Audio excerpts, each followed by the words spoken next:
It's too late, huh? Million Minds Music.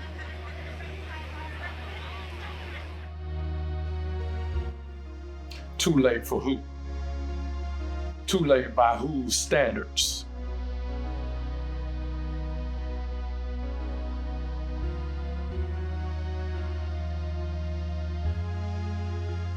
See, they don't know what it's like to build from the bottom, after life might have tried to break you.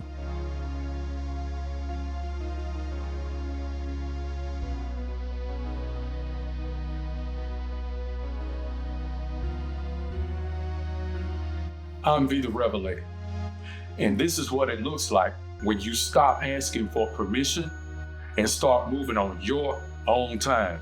I'll let you into my story and the obstacles that I endured to get here now.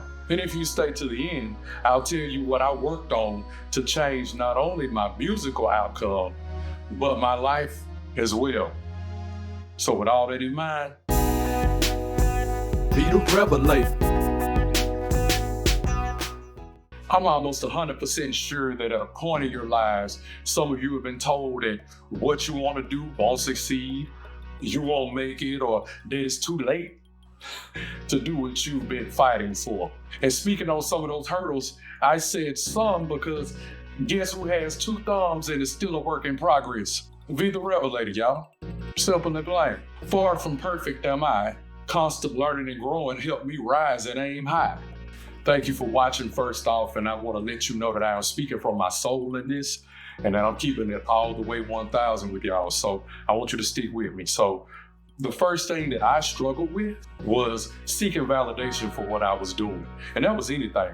Jobs I got, music I was making, things I was writing, trying to, any little endeavor that I might have tried to take on. Because of seeking validation for what I was doing, I found myself trying to fit in. No matter what it was, I'm always trying to fit in, and I was feeling like I needed to have support for whatever I did. The opposite of trying to seek that validation was being told that, hey man, you should just give up. Going to the village, and I put that in quotes, village, for support, sometimes could be taxing. I was always over-explaining, feeling nervous. I felt like what I was doing, no matter what it was, like I said, whether it was job, the music, or any endeavor I was trying to do, I always felt like things were never good enough.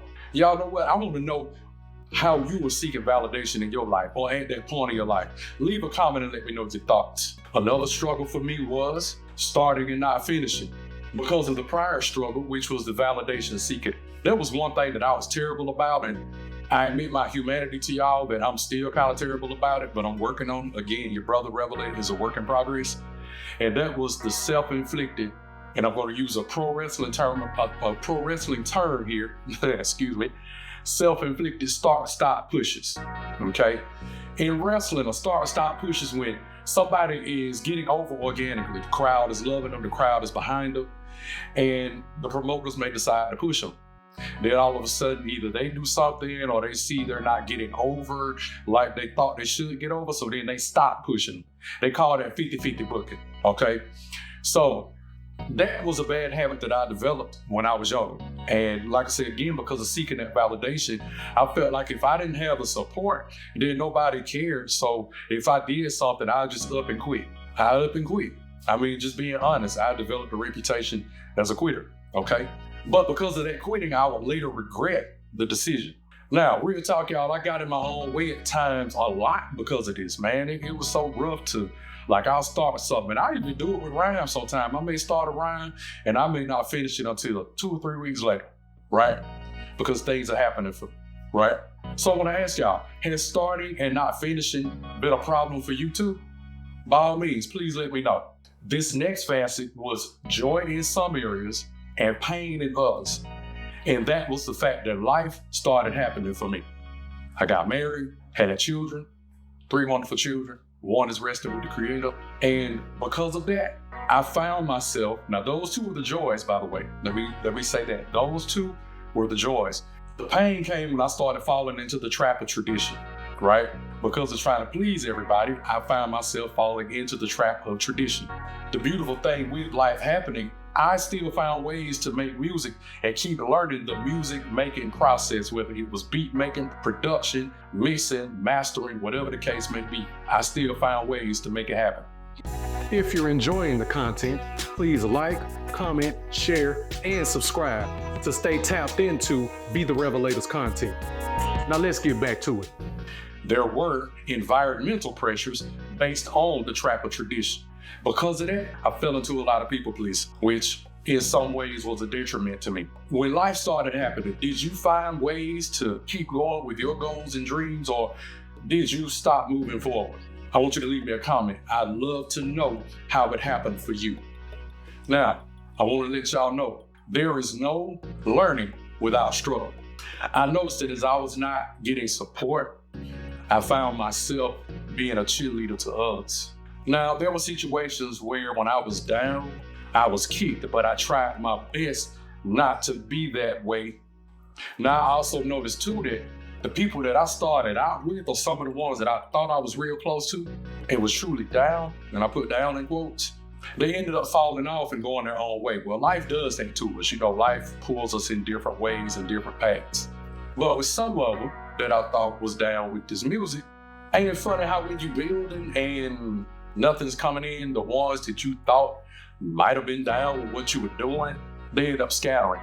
Scatter here, scatter there, scatter everywhere. They end up running. But with any little bit of income, money, fame, notoriety, whatever you want to say for this particular question comes in, they end up coming back like they've been there all along. I'm sure you might have dealt with that. So I want you to think about it. In your life, how did you handle changes like these? Let me know down below. Again, I thank you for watching, and because you made it to the end of the video, I'm gonna tell you how I changed the course of my music and my life. There were some things that I had to just sit back and think about and really realize for myself. This is what I did. I embraced who I am from every side and angle. I understand that subjectively, I can do good, I can do bad, depending on whose definition good and bad is. I say now at this age and at this phase of life that I'm a busted clock. I'm right at least twice a day. Like I told you, your brother's not perfect, nor do I try to be, right? And along with that, I've accepted that everything in life is subjective, or damn near at least. And I say damn near at least because guess what? Everybody, I don't care what side of any aisle you follow, I don't care what church you go to, what organized religion you call yourself being a part of, everything in life is subjective. We all have different definitions of different things. I embrace silence. I didn't need to tell everybody, yes, even family, what I was doing, because I started feeling like by doing that, I was blocking my own blessings. I felt like I would fall back into the trap of trying to please everybody. And I didn't want that again for myself. I don't want it now, okay? In terms of falling into that trap, and I know it. I'm not gonna be able to please everybody. We human, we're not gonna be able to please everybody. We like what we like, we don't like what we don't like. We know that people, no matter who you are, what walk of life you are hard to please. Musically, I recognize that my music is not for everybody, right? Life-wise, I realize that everybody won't understand who I am, and it's totally fine. I like to think that I'm a unique guy. Because of that, it gets things sometimes misinterpreted, sometimes misunderstood, and people don't really see where I was coming from with some things until way later, okay? But on both fronts, life and music, there are messages that will resonate with some of y'all, and it'll piss some of y'all off, just to be honest with you. And guess what? The Rhevelaytor's fully prepared for that. I learned to just flow with what the universe is giving and embrace the journey. I'm not destination focused. Hell, I stopped being destination focused because when you destination focused, along the way of whatever you try to do, you kind of miss any lesson that you get. So with me now, it's about trusting the process and learning from the lessons that I just mentioned that are being taught on the journey. And honestly, y'all, I just decided as a liver of this life and as an artist to live as unapologetically as possible. That was some of the best advice that I can give myself. Just live. Live and do you. Live and be great in your own way. I've been through things that I've allowed to get in my way, y'all, but no more. No more. Real talk, no more. It's not too late. So with you, my viewer win was enough, and what did it cause you to change about yourself? Drop it in the comments. I'd love to hear more. If you are still here watching this, let me say thank you. I appreciate you sincerely. Because see, I didn't make this for algorithms. I made this for you. For the ones who got started late, who've been told it's over before it began, who had to build from scratch with nothing but heart and vision. Gracious, this is for you. I want you to keep going. You know why I want you to keep going? I want you to keep going because you're not too old. You're not too late. And your journey, your real journey, is just getting started. So I want you to reflect on your journey. Let me know in the comments about your trials, tribulations, victories, lessons, etc. I'll be absolutely sure to share some of your comments and stories in a future video, which could be a follow-up to this video. I appreciate y'all for rocking with me. It has been fun today. It ain't too late. We just get started, baby. Because see, we don't follow the timeline. We make our own. Keep your mind sharp, your spirit's grounded, and your voice is live. Until next time, check out the video on your screen to hear what I say about the children. Be the Rhevelaytor.